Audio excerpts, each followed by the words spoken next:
comenzamos con la etapa número 5 de esta peregrinación que estamos haciendo, cuyo destino es Romanos capítulo 8. Hemos recorrido mucho terreno, pero aún nos queda un camino dificultoso por recorrer antes de llegar a nuestro destino. En la sesión anterior vimos la provisión de Dios para los problemas del hombre, que fue al final del capítulo 3. Hasta ese momento, Pablo solo estuvo exponiendo los problemas y los problemas se habían intensificado.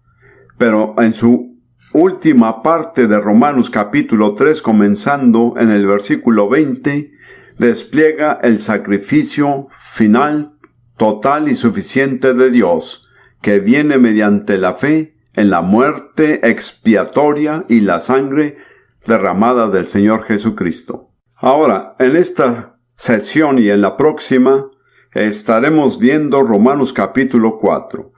En esencia, en Romanos capítulo 4, Pablo se fija en dos de los grandes patriarcas de Israel, en Abraham y en David, y muestra por las Escrituras que cada uno de ellos no fue justificado por sus obras, sino por la fe. Se centra principalmente en Abraham, que es el padre de todo aquel que cree, pero también cita un salmo de David. Entonces, comenzando ahora, vamos a leer el capítulo 4 del versículo 1 al 5. ¿Qué pues diremos que halló Abraham nuestro padre según la carne? Ahora, esta es una pregunta muy importante para todos, para el judío y el gentil. ¿Cómo logró Abraham la justicia con Dios? Porque si Abraham fue justificado por las obras, tiene de qué gloriarse, pero no para con Dios. Porque, ¿qué dice la Escritura? Creyó Abraham a Dios y le fue contado por justicia. Pero al que obra, no se le cuenta el salario como gracia o como un favor, sino como deuda. Mas al que no obra, sino que cree en aquel que justifica al impío, su fe le es contada por justicia. Este es uno de los pasajes más importantes del Antiguo Testamento. En Génesis capítulo 15, versículo 6, por su importancia tenemos que verlo y leer brevemente. Abraham ha estado conversando con el Señor sobre el hecho de que el Señor le ha hecho grandes promesas, pero todo dependía de que él tuviera un heredero y no tenía un heredero. La conversación entre el Señor y Abraham continúa en Génesis 15, versículos 5 y 6, y el Señor lo llevó a Abraham fuera y le dijo: mira ahora los cielos y cuenta las estrellas. Es obvio que sucedió de noche. Si las puedes contar. Y le dijo Dios a Abraham: así será tu descendencia. Esa fue la promesa. Y por consecuente, y creyó Abraham a Jehová. Y el Señor le fue contado a Abraham por justicia. Abraham en ese momento no hizo absolutamente nada más que creer. Y Pablo y también Santiago en su epístola afirman que así fue como Abraham logró la justicia. No se la ganó, no fue por lo que había hecho, sino que se le acreditó por su fe. Pablo dice, volviendo a Romanos capítulo 4, versículo 5, mas al que no obra, sino cree en aquel que justifica al impío, su fe le es contada por justicia. Es un versículo muy poderoso, ya que afirma que si uno desea recibir justicia por fe de Dios de la misma manera que Abraham y que no hay otro camino, ¿qué es lo primero que se debe hacer? Busquen por un momento en el versículo 5. ¿Qué es lo primero que se debe hacer? Nada. No tiene que hacer nada, así es, mas al que no obra, tiene que dejar de hacer todo lo que está haciendo para merecer el favor de Dios y no hacer nada más que creer. Este es el patrón y ejemplo de Abraham. Hasta este punto la fe de Abraham le fue contada como justicia. ¿Quiere eso decir que Abraham nunca volvió a cometer errores? Y me alegro porque de lo contrario nos pone en una situación difícil. Si continuamos con los siguientes capítulos, nos enteramos de que Abraham cometió graves errores. En el capítulo 16, leemos cómo él y Sara tomaron una iniciativa sin contar con Dios y se decidieron por tener el hijo con Agar. Quiero aclararle que en el camino de la fe nunca se toma la iniciativa. Este es un principio básico. La iniciativa siempre debe venir de Dios. Ese fue el patrón de Jesús. Él dijo, no puede el Hijo hacer nada por sí mismo sino lo que ve hacer al Padre. La única base segura para vivir la vida de fe es invariablemente dejar que Dios tome la iniciativa. Cada vez que actuamos como lo hizo Abraham y nos tomamos la iniciativa sin contar con Dios, acabaremos con problemas. Y luego, en el capítulo 20 más adelante, Abraham dijo una mentira acerca de Sara y permitió que fuese llevada al harén de un rey gentil, lo cual fue reprobable. ¿Cuántas de sus esposas estarían de acuerdo? Así no es como se comporta un esposo. Sara era un ejemplo a seguir como esposa. Ella no discutía y se sometía. Es asombroso. Se sometió en fe y Dios intervino. Lo que quiero indicarles es que Dios no aprobó aquellos dos aspectos de la conducta de Abraham. Pero su fe, aún se le contaba como justicia. Esto es de tremenda importancia para nosotros, porque en el momento en que pongamos nuestra fe en la muerte expiatoria de Jesús a nuestro favor y creamos que en base a eso nos es contada por justicia, somos considerados justos. Eso no quiere decir que nunca vamos a cometer errores. ¿Cuántos de ustedes están de acuerdo en eso?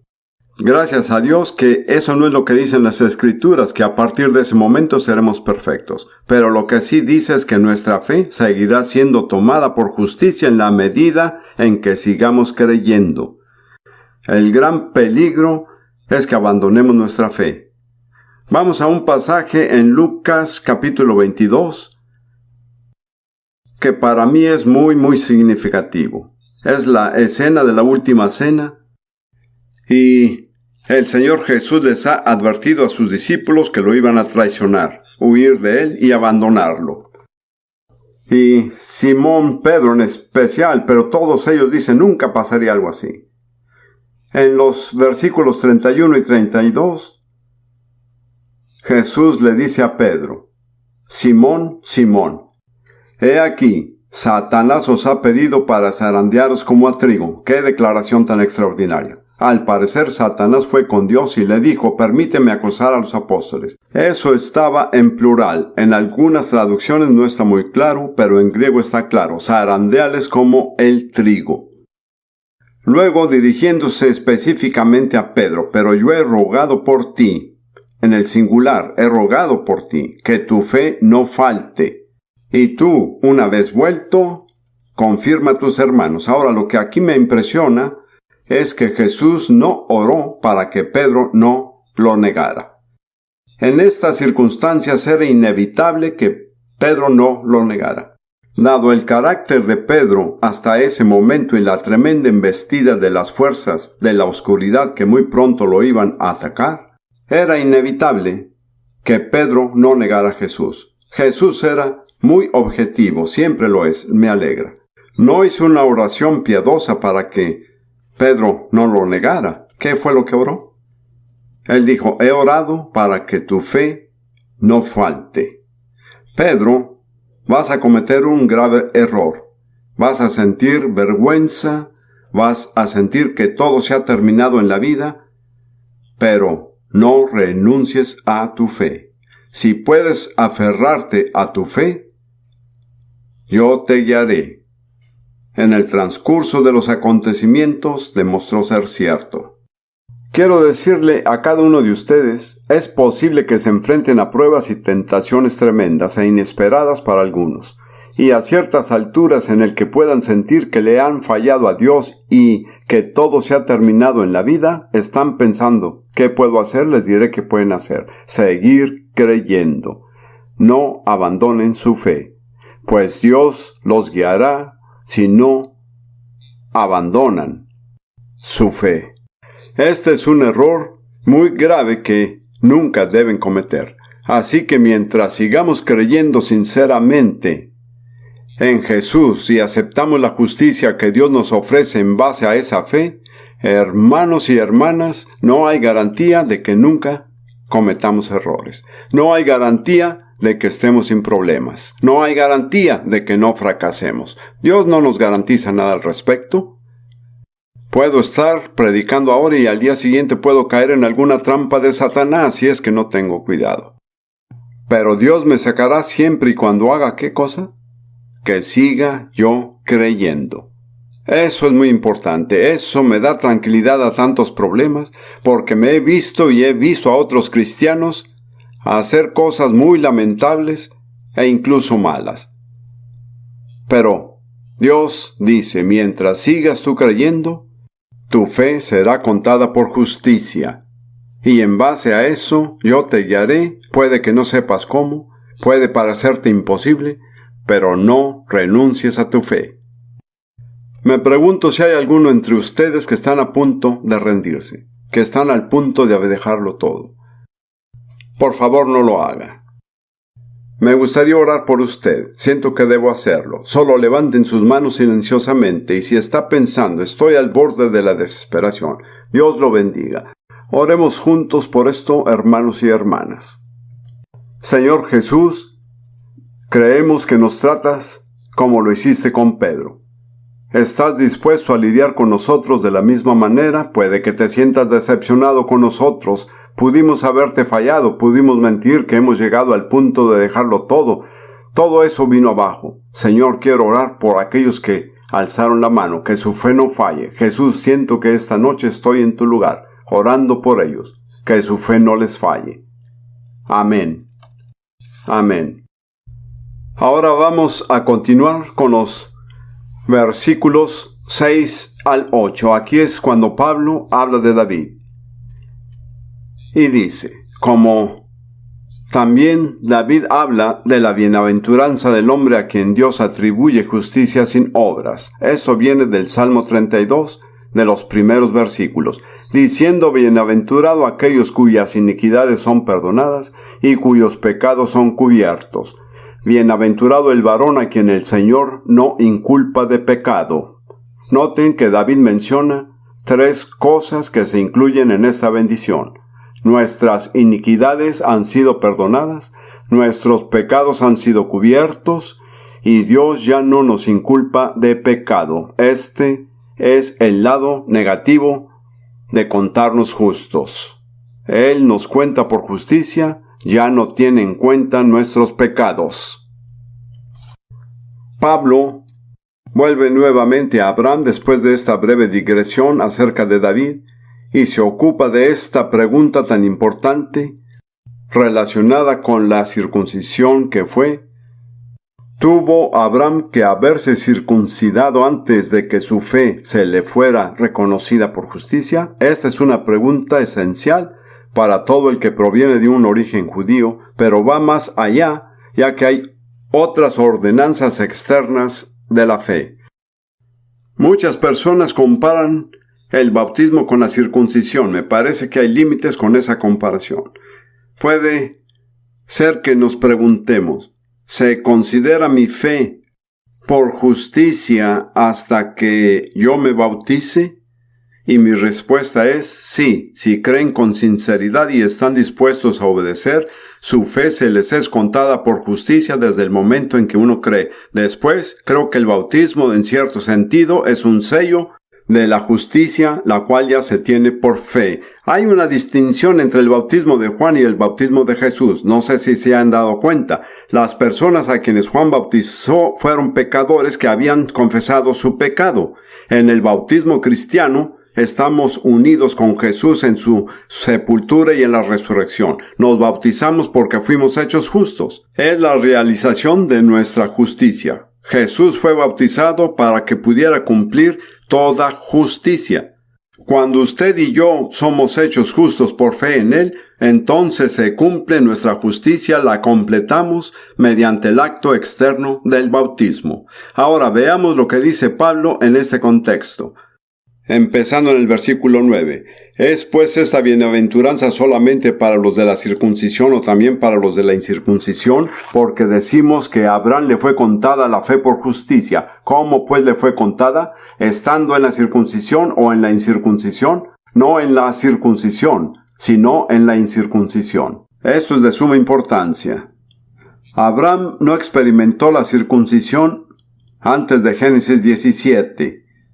Pero su fe le fue contada como justicia en Génesis capítulo 15 y pasó bastante tiempo entre estos dos instantes y recibió la circuncisión como señal, como sello de la justicia de la fe que tuvo estando aún incircunciso para que fuese padre de todos los creyentes no circuncidados, a fin de que también la fe le sea contada por justicia, es decir, padre de todo aquel que no es de descendencia judía. Y padre de la circuncisión, para los que no solamente son de la circuncisión, sino que también siguen las pisadas de la fe que tuvo nuestro padre Abraham antes de ser circuncidado.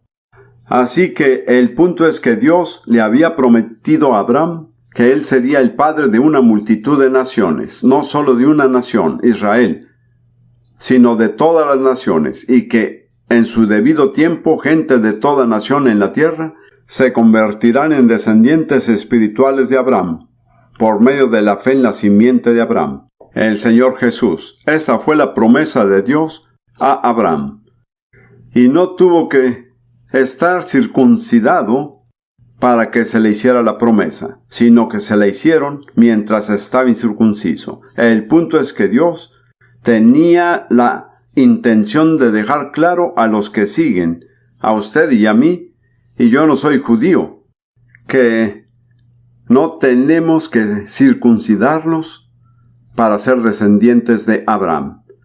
Somos descendientes de Abraham solo por fe, así como la fe de Abraham le fue contada por justicia, para que así también nuestra fe sea contada por justicia. Y así Abraham se convierte en el padre de dos tipos diferentes de personas.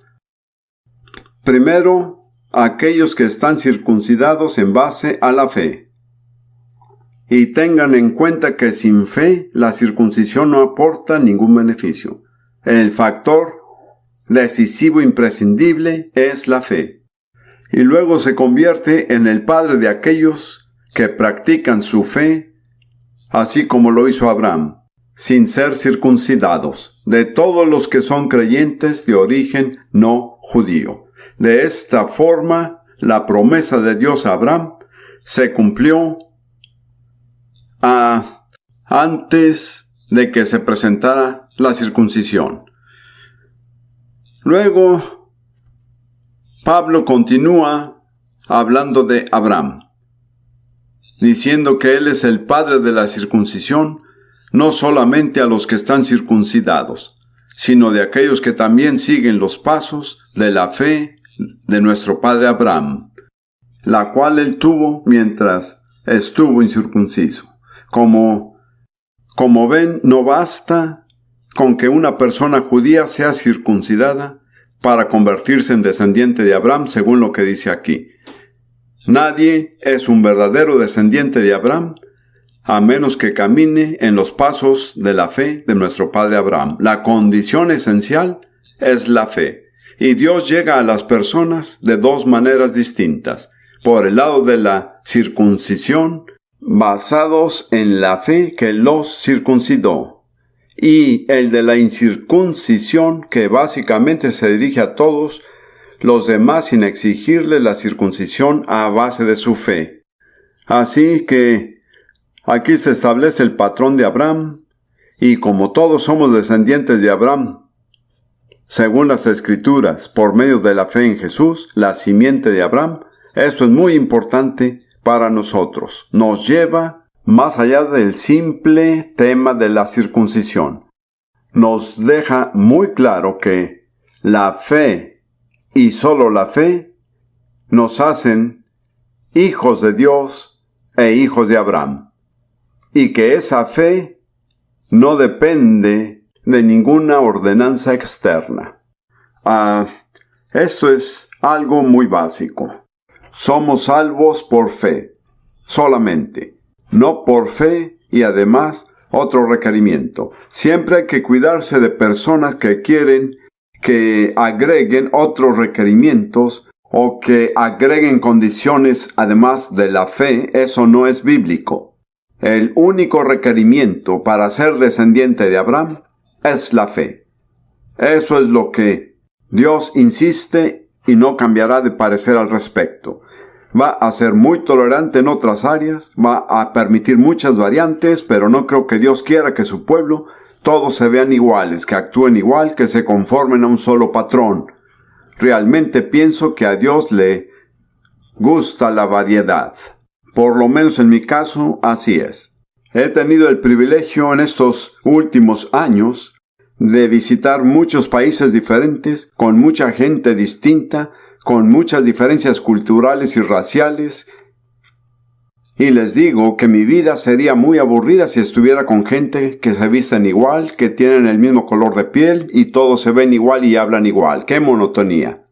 Probablemente, y algunos de ustedes saben que soy como un seguidor de Abraham, porque tengo 9 hijas adoptivas. Muchos de ustedes lo saben.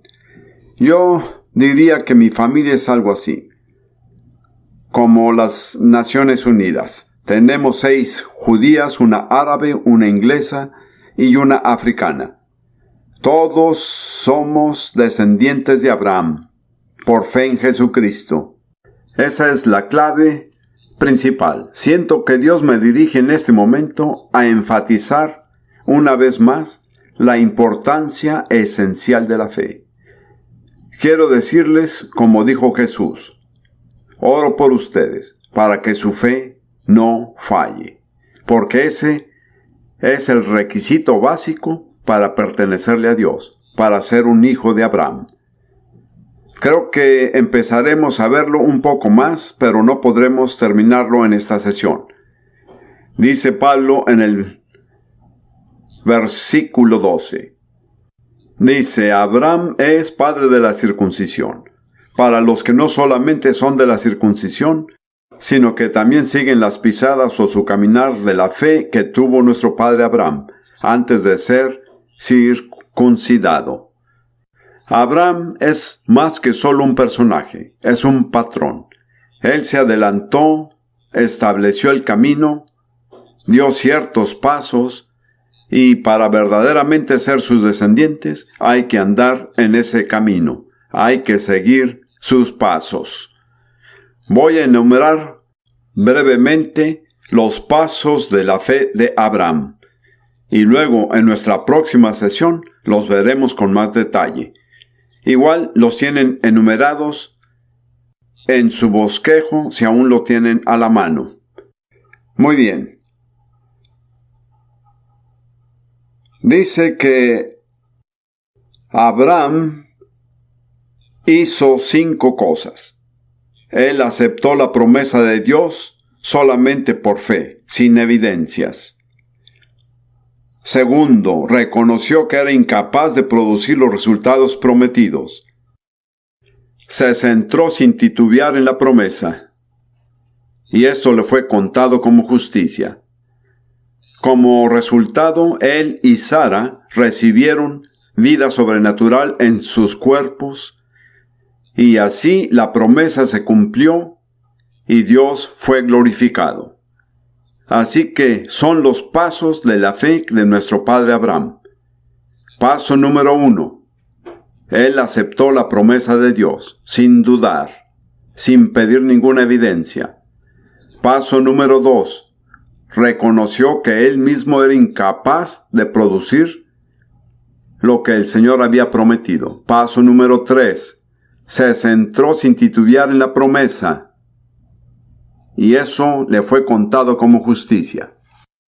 Paso número 4. Aquí es donde Dios intervino. Él y Sara recibieron vida sobrenatural en sus cuerpos. Paso número 5. La promesa fue cumplida y Dios fue glorificado. Así que ahí está lo que Abraham nos dejó como un patrón. Este es el camino de la fe que se establece ante cada uno de nosotros. No es una ordenanza externa, sino un caminar de fe de toda la vida, siguiendo los pasos de Abraham. Tenemos que actuar como Abraham lo hizo. Tenemos que aceptar la promesa de Dios tal como es. Tenemos que reconocer que somos incapaces de producir nosotros mismos lo que Dios ha prometido. Tenemos que enfocarnos en la promesa y no en nuestras habilidades o incapacidades.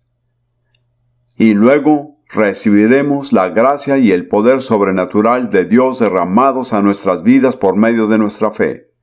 De esta forma, la promesa de Dios se cumplirá en nuestras vidas. Ahora, en la siguiente sesión, estaremos tratando la cuestión si la ley tuvo que ser presentada o no para que Abraham pudiera recibir la promesa. Se darán cuenta que todo este tema de la ley es de gran importancia en Romanos. A su debido tiempo seguiremos y en el capítulo 7 nos enfrentaremos a esta cuestión de la ley, el porqué de su entrega y cómo hemos de recibir lo que se nos provee por medio de la ley. Así que continuaremos en la siguiente sesión con el patrón de Abraham. Continuemos ahora con nuestro estudio en Romanos capítulo 4. En la sesión anterior vimos la primera parte del capítulo que establece el hecho de que los dos grandes padres de Israel, Abraham y David, ambos recibieron justicia de Dios en base a la fe y no de sus obras. Pablo se centra principalmente en Abraham por el resto del capítulo y habla del hecho de que Abraham le creyó a Dios. Esto simplemente le fue contado por justicia, no tuvo que hacer nada más para creer en Dios. A su debido tiempo, bastantes años después, recibió la circuncisión como sello de la justicia que ya tenía por fe. Pero el cimiento de su justicia fue la fe y no la circuncisión. De esta forma le fue posible a Abraham que se convirtiera en padre y modelo para todos los demás creyentes, para aquellos que de origen judío, cuya circuncisión es una expresión de la fe, ya que la circuncisión sin fe no sirve. Y para aquellos que no requirieron ser circuncidados como expresión de su fe, es decir, los creyentes gentiles. De esta forma, como había dicho, Abraham se convirtió en el padre de dos tipos diferentes de gente. Sin embargo, ambas tienen una cosa en común, que es la fe. Así es. En el caso de los judíos, la fe encontró su expresión en la circuncisión. En el caso de los que no son judíos, la circuncisión no era una expresión necesaria de fe. Entonces Pablo dijo, como lo había mencionado la última vez, pero quiero que lo volvamos a ver una vez más, que la fe que se requiere para llegar a ser hijos e hijas de Abraham se expresa al caminar en los pasos de la fe de Abraham. Tenemos que seguir el patrón de Abraham. Se los describí y lo haré una vez más porque es muy importante. Los pasos de la fe de Abraham, y conforme lo haga, me gustaría que consideren si realmente están siguiendo estos pasos. Eso no es solo un estudio abstracto. Este es un patrón muy práctico. Así que, aquí están. ¿Cuáles fueron los pasos de la fe de Abraham? Número 1. Él aceptó la promesa de Dios solo por fe sin evidencia. Eso es muy importante. Número 2. Reconoció que era incapaz de producir los resultados prometidos. Número 3. se centró sin titubear en la promesa y no se enfocó en sus problemas. Número 4. Como resultado, él y Sara recibieron vigor sobrenatural que eran incapaces de producir por sus propias fuerzas. Y número 5. Como resultado, la promesa se cumplió y Dios fue glorificado. Ahora veamos cómo lo dice Pablo. Volvamos a Romanos capítulo 4. Comenzando desde el versículo 13. Porque no por la ley fue dada a Abraham o a su descendencia la promesa de que sería heredero del mundo, sino por la justicia de la fe. Porque si los que son de la ley son los herederos, vana resulta la fe y anulada la promesa. Lo que Pablo dice es que Dios hizo una promesa inicial únicamente en la base de la fe de Abraham.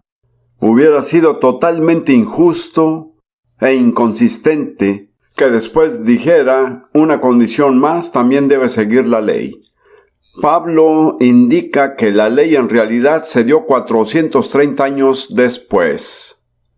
Nunca fue una condición para entrar en la promesa que Dios le había hecho a Abraham. De hecho, lo que él señala es, y que es una declaración muy notable, como lo es también muy cierto. Versículo 15. Pues la ley produce ira, pero donde no hay ley, tampoco hay transgresión, o no existe una infracción de la misma. Y bien, vale la pena reflexionarlo. Creo que en una de las sesiones anteriores les di el ejemplo de la niña de 5 años, que cuando sus padres estaban fuera de casa, revolvía los cajones de la madre, sacando los pañuelos y haciendo todo lo demás. Y esto no es una anécdota ficticia, es algo que realmente sucedió. Espero que no le dé pena, pero nos pasó con nuestra pequeña hija africana cuando tenía más o menos esa edad. Así que los padres regresan y encuentran todas las cosas desordenadas y le dicen, no estuvo bien lo que hiciste, no debiste haberlo hecho. Pero no estaban tan molestos. Y a la siguiente vez que salieron, le dijeron, bien, no abran los cajones. Y al regresar, los cajones estaban puestos boca abajo. Ahora, ¿qué creen que pasó? Sí, se enojaron. Porque cuando hay una ley, su infracción produce ira. Pero cuando no hay ley y alguien hace lo incorrecto, no hay esa reacción de ira. Pero cuando se impone una ley y se rompe, la reacción del que creó dicha ley es ira. Es furia. Ahí tienen una razón, padres, si imponen muchos reglamentos a los hijos, solo se los comento. Entre más reglas impongan, más se enojarán en una u otra ocasión. No digo que no tengan ninguna regla, solo que éstas sean pocas y sencillas. Como ven, tenemos un concepto muy equivocado del propósito de la ley. De cierta forma, tenemos la idea de que la ley acercará a las personas a Dios. No es así. Tengan en cuenta que cuando la ley fue entregada en el Sinaí, nadie, ni el hombre ni los animales, pudieron tocar la montaña. Dios estableció límites y dijo, no se acerquen más, cualquiera que se acerque morirá. ¿Ven lo que está diciendo? Que la ley no acerca a uno a Dios. Esto es muy importante. Porque muchas personas que intentan acercarse a Dios comienzan a emprender todo tipo de reglamentos por sí mismas. Y en realidad lo que sucede es que se alejan más de Dios. Permítame decir esto y luego quiero que lo repitan. La ley no nos acerca más a Dios. ¿Lo repiten? La ley no nos acerca más a Dios. Muy bien. Como ven, estamos luchando, por así decirlo, contra siglos de tradición religiosa que de cierta forma nos quiere convencer de que la ley nos va a hacer bien, o que fue diseñada para hacernos bien. ¿Comprenden? Ya hemos analizado las razones por las cuales Dios dio la ley, pero si les queda algo de confusión, tal vez necesiten retomar su estudio personal sobre este tema en particular. Continuamos con el versículo 16 de Romanos capítulo 4. Por tanto, es por fe, se refiere a la promesa de la justicia, para que sea por gracia, Como ven, la única forma en que se recibe la gracia es por... No lo escucho. La fe, así es. Efesios 2:8 lo dice claramente, porque por gracia son salvos por medio de la fe, y esto no de ustedes, pues es don de Dios. No es por obras para que nadie se gloríe. ¿De qué nos está protegiendo Dios siempre? Del orgullo, así es. Sin lugar a duda, ¿qué produce el legalismo religioso en las personas que lo practican? Orgullo. ¿A Dios le agrada el orgullo? A Él no le agrada. ¿Cuál fue el primer pecado en la historia del universo? El orgullo, así es. Como ven, en nuestras iglesias tendemos a ofendernos con el adulterio, la fornicación y la embriaguez, que es muy común. No estoy diciendo que debamos tolerar estas cosas, pero sí toleramos al orgullo. Ese es un pecado mucho más grave que los otros. Bien. Sigamos con el versículo 16. Por tanto es por fe para que sea por gracia a fin de que la promesa sea firme para toda su descendencia, no solamente para la que es de la ley, sino también para la que es de la fe de Abraham, el cual es padre de todos nosotros. Dios quería asegurarse de que nadie fuera excluido de esta promesa, por lo que tenía que ser por fe para que pueda ser por gracia. ¿Entendió? Déjenme decir esto, es muy simple pero muy importante. Ninguno de nosotros se ha ganado la justicia de Dios. Sea que la recibimos por fe, como un don, o no la recibimos. No hay otra alternativa para ser contados justos ante Dios.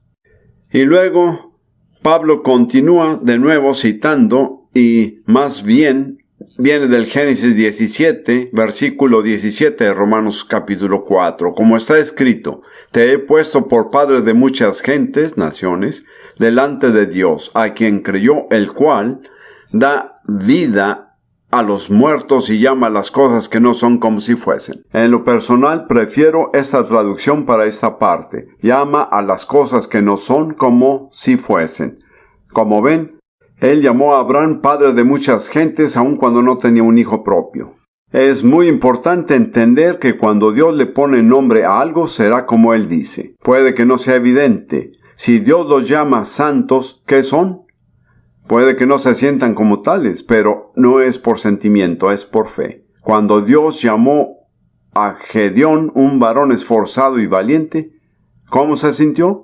Se sintió cobarde y tímido, pero Dios lo llamó un varón valiente, ¿y en qué se convirtió? En un varón valiente. El llamado de Dios se adelanta a la realidad, porque siempre se basa en la fe. Recuerdo que en 1944 no tenía planeado hablar de esto, pero Dios me llamó específicamente y yo todavía era un soldado en el ejército, relativamente inexperto en la palabra de Dios, pero Dios me llamó. Un maestro de las Escrituras, en verdad, en la fe y en el amor. Para los que están en Cristo Jesús, siempre recordar esas palabras por el resto de mi vida. ¿Me hice inmediatamente un maestro? Créame, que no fue así. Hoy puedo decir que por su gracia soy lo que Dios me llamó a hacer. No por mis obras, no por mis esfuerzos, sino por su gracia. Así que no depende del que quiere, ni del que corre, sino de Dios que tiene misericordia. Si hay alguien que necesitaba la misericordia de Dios, créanme, ese fui yo. Es más, créanme que aún lo necesito. Pero tengo mi punto fuerte, yo sé que la necesito. Continuando con el versículo 18. Me encanta esta descripción de Abraham. Siempre me identificó con Abraham. Hay ciertos personajes de la Biblia, Abraham es uno y David es otro, que al leer acerca de ellos me siento como si estuviera en su lugar, sin importar las diferencias de época y cultura. Versículo 18. Él creyó en esperanza contra esperanza. ¿Quién se identifica con esa expresión? No hay mejor forma de decirlo. Esperaba y sin embargo no tenía. ¿A cuántos de ustedes les ha pasado? Tienen la esperanza en la desesperanza y aún así siguen creyendo. Sigan creyendo. Quiero repetirlo a cada uno de ustedes. Sigan creyendo. Hagan lo que hagan, no dejen de creer. Él creyó en esperanza contra esperanza para llegar a ser padre de muchas gentes. conforme lo que había sido dicho, así será tu descendencia. Versículo 19. Y no se debilitó en la fe al considerar su cuerpo que estaba ya como muerto, siendo casi de 100 años. O la esterilidad de la matriz de Sara. Ahora notarán que en la versión Reina Valera antigua agregaron la palabra ni consideró. Esto simplemente se debe a que los traductores en la antigüedad no tenían acceso a algunos de los textos griegos más confiables. Pero a base de los investigadores y del análisis de los académicos, la mayoría está de acuerdo en que la lectura correcta es sin el ni, y creo que en general tiene más sentido. Así que leámoslo sin el ni. Si están completamente aferrados al ni, pues me perdonan y seguimos siendo amigos. ¿Les parece? Entonces vamos a leerlo así. Y no se debilitó en la fe, al considerar su cuerpo que estaba ya como muerto, siendo ya de casi 100 años, o la esterilidad de Sara. Quiero afirmarles que la fe es realista. La fe dice las cosas como son. Muy bien, mi cuerpo está muerto.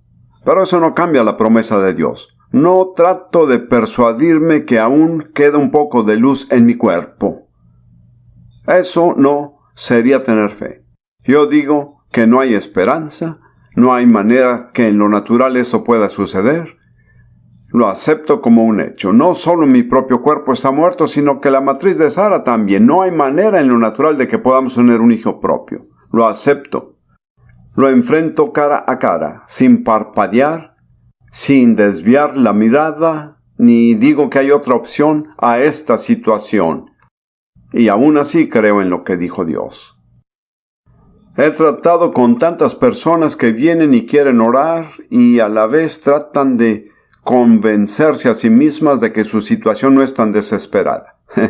Pero es mucho mejor enfrentar que la situación es desesperada. Hay uno solo que los puede ayudar y ese es Dios. Eso es fe. Sigamos con el versículo 20. Tampoco dudó por incredulidad de la promesa de Dios, sino que se fortaleció en fe, dando gloria a Dios. En lo personal, prefiero mi propia traducción de esto que diría fue fortalecido por la fe. Pienso que eso es lo que quiere decir.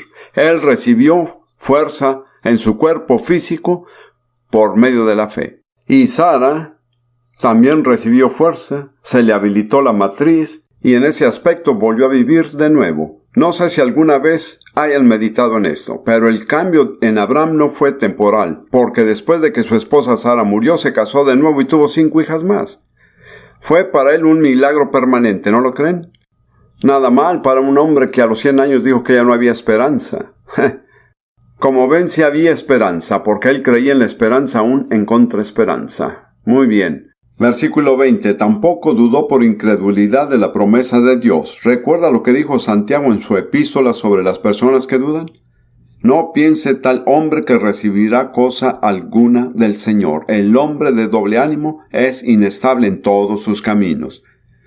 Sino que se fortaleció en fe, dando gloria a Dios. Ahora, en Romanos 3:23, muchos tienen un don para guiar a las personas al Señor y conocen bien lo que dice Romanos 3:23, por cuanto todos pecaron y están destituidos de la gloria de Dios. Muy bien. ¿Cuál es realmente el aspecto grave de nuestro pecado? No es lo que nos causa, sino el hecho de que le roba a Dios su gloria. Ese es verdaderamente el hecho terrible del pecado. Ahora, hemos robado a Dios de su gloria. ¿Existe alguna manera en que podamos devolverle la gloria que nuestro pecado le ha robado? La respuesta es sí. ¿Por medio de qué? De la fe. ¿Cómo Abraham le dio la gloria a Dios? No fue por sus esfuerzos, sino creyendo. Nuestra fe es un camino que Dios nos ha dado con el cual podemos devolverle la gloria que nuestro pecado nos privó. Creyendo. Al creer que Dios y su promesa obran en nuestra vida, eso le da la gloria a Dios. Esa es la única manera en que alguna vez podremos darle a Dios la gloria. Es por la fe. Permítame decir algo sobre la gracia. que encontrarán al pie de esta página, solo 3 declaraciones. Espero que esto no ofenda a nadie. Pero he predicado en varias iglesias que se llamaban Iglesia de la Gracia tal y cual. Y mi comentario es, y estoy hablando en sentido general, que los que más hablan de la gracia son los que menos saben. Pienso que usualmente el hecho de que las personas enfatizan haber recibido salvación por gracia en absoluto no tienen una visión clara. Su concepto de gracia es algún tipo de fuerza religiosa modificado. Así que quiero decir lo siguiente, para mí esto es muy importante. Si algunos son pastores de una iglesia de la gracia, por favor acepten mi declaración de que esta observación no está dirigida contra ustedes ni contra ninguna iglesia en específico. Es solo un hecho que he notado. Quiero mencionar estos 3 hechos acerca de la gracia. Número 1, que comienza cuando la habilidad humana termina. Mientras ustedes pueden hacerlo por sí solo, no necesitan de la gracia de Dios. Cuando llegan al punto en que saben que no pueden lograrlo, pero Dios quiere que lo hagan, entonces se mueven en fe al dominio de la gracia. Muchos cristianos temen hacer lo que Dios les dice porque piensan no puedo hacerlo. En cierto sentido, Dios nunca nos pide hacer algo que no podemos. ¿Me explico? Por la fe, Dios siempre nos ha llevado más allá de nuestra propia capacidad, a la esfera de la gracia. Cada vez que su fe es desafiada, pueden reaccionar de 2 maneras. Pueden decir, ay Dios, ¿eso es lo que me estás pidiendo? O, gracias Dios, veo que quieres que mi fe sea fortalecida. ¿Quieres que reciba más de tu gracia? Acepto este desafío. Quiero compartirles mirando el pasado de mi propia vida que cada paso importante de progreso que di en mi vida cristiana, lo di en respuesta a un desafío. Cuando Dios me desafió a hacer algo que yo pensaba que no podría hacerlo, así que no estoy diciendo que siempre lo quise, pero al mismo tiempo he aprendido que esta es la manera en que uno crece. Cada vez que huye uno del desafío, están reduciendo su estatura espiritual. Pero cada vez que aceptan un desafío, están creciendo en estatura espiritual. Me recuerda a la escritura en Hebreos 10, 37 y 38, donde el autor de Hebreos cita Habacuc 2:4 y dice, pero el justo vivirá por fe. Y si retrocediere, no agradará a mi alma. Ahí habla Dios. Si retrocediere, no agradará a mi alma. Ahora tengo que decir algo con mucho cuidado. En el transcurso de muchos años en la vida cristiana, puedo pensar en hermanos y hermanas que llegaron a un punto donde tuvieron miedo de avanzar en la fe. Cuando sintieron que Dios les enfrentaba con un desafío que no estaban preparados para aceptar. Solo tuve que observar que desde ese instante en adelante comenzaron a morir espiritualmente. Como verán, el justo vivirá por fe. La única forma en que se puede tener vida es por fe. Mientras más requiera Dios que uno obre en fe, más vida tendrá. Si solo quiere estar seguro, diciendo, Dios, yo no quiero correr ningún riesgo, solo quiero hacer aquello que yo sé que puedo hacer, usted se está cerrando a la vida divina. No quiero decir que serán almas perdidas, pero sí digo que no conocerán la plenitud de vida que Dios ha planeado para ustedes en este mundo. No le teman al desafío de la fe. Mirando a los últimos 10 años que Ruth y yo llevamos de casados, Dios consistentemente nos ha llevado más allá de nuestro límite. A veces nos preguntamos si nos ha exprimido demasiado. Actualmente, en este momento, esta es una pregunta de mucha importancia para nosotros, pero tengo confianza en la fidelidad de Dios que al ver nuestros corazones y nuestra sinceridad, tarde o temprano, recibiremos el beneficio que implica. Pienso que hoy vivimos en un mundo que desesperadamente necesita a Dios. Desesperadamente necesita la palabra de Dios. Quiero decirles que no va a ser fácil llevar la palabra de Dios a las naciones. En Mateo 24:14, que es mi escritura favorita, Jesús dijo: y será predicado este evangelio del reino en todo el mundo para testimonio a todas las naciones, y entonces vendrá el fin. ¿Cuándo vendrá el fin? Cuando la iglesia haya terminado su trabajo. Pero a su vez, en los versículos anteriores se nos advierte que habrá persecución, profetas falsos, hambrunas, guerras.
Maldad en abundancia.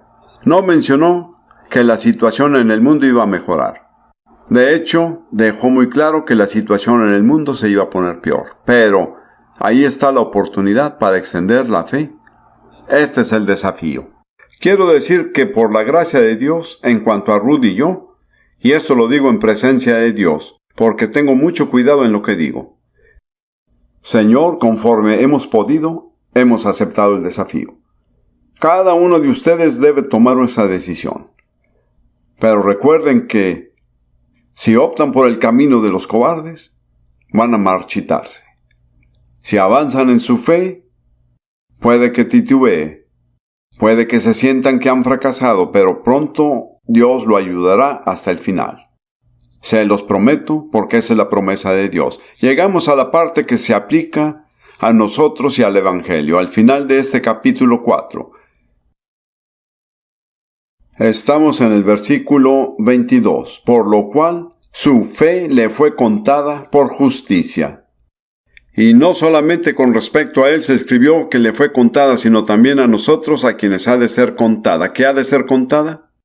La justicia. La justicia será contada para los que creemos en él, que levantó de los muertos a Jesús, Señor nuestro, el cual fue entregado por nuestras transgresiones y resucitado para nuestra justificación. La justificación, nuestro perdón, que seamos contados como justos, que nos haya hecho justos, que seamos justos como si nunca hubiéramos pecado. ¿Qué es lo que debemos creer para recibir la justicia que Dios nos ha reconocido? Se nos exige creer que el Señor entregó a Jesús, nuestro Salvador, nuestro sustituto, al castigo de la muerte por causa de nuestros pecados, pero que al tercer día lo resucitó para que recibiéramos la justicia. La clave de esto, y está en las escrituras de nuestro bosquejo, pero no tengo el tiempo para citarlas. La clave de todo esto se resume en una palabra, escuche bien, es la identificación. Si lo captan, es la clave a lo que sucedió en la cruz. En la cruz hubo una identificación doble. Primero que nada, Jesús se identificó con nosotros. Él tomó el lugar del pecador, se convirtió en el último Adán, agotó totalmente la herencia maldita que se había apoderado del linaje entero de Adán, y fue sepultado. Cuando fue sepultado, la herencia completa se acabó. Luego resucitó al tercer día como la cabeza de un linaje nuevo. Debemos darnos cuenta y reconocer que Él fue nuestro representante. Así que cuando Dios vindicó su justicia por la resurrección en el tercer día, fue nuestra justicia la que también fue vindicada.